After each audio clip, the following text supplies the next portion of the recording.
The second big change is going to how we interface with technology. And look, the message here is, what if our interactions could be entirely natural? Whether we could almost forget that this was actually some kind of technological artifact. And what's really going to drive this, of course, is voice. Many of you already have a smart speaker in your house. You've already noticed the way your kids interact with it, right? So as your kids grow up, this will be totally normal for them. We will also start to see our bodies as interfaces. And this is, of course, starting to happen with our faces. I'm sure many of you have an iPhone X or one of these brand new, hideously expensive phones.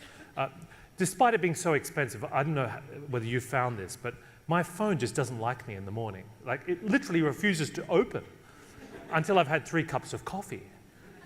Apple's just basically saying, I don't like your face.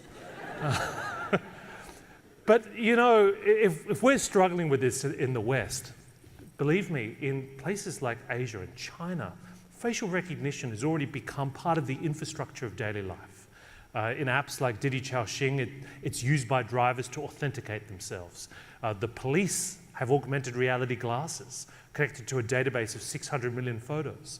They can scan a group like this and see exactly who hasn't been paying their taxes on time. They've even installed it in toilets. This is weird. This is the Temple of Heaven in Beijing. If you've ever been irritated by those paper dispensers that give you 1 sheet at a time, you're going to love these ones in Beijing. They scan your face. And when you've taken enough paper, they just cut you off.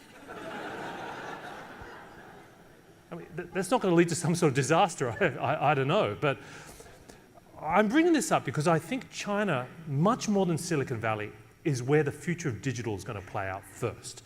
China will be the first post-cash, post-credit card society because everyone in that country uses Weixin or WeChat, which is like an operating system for daily life. The largest money market fund in the world, Yuebao, runs on these platforms.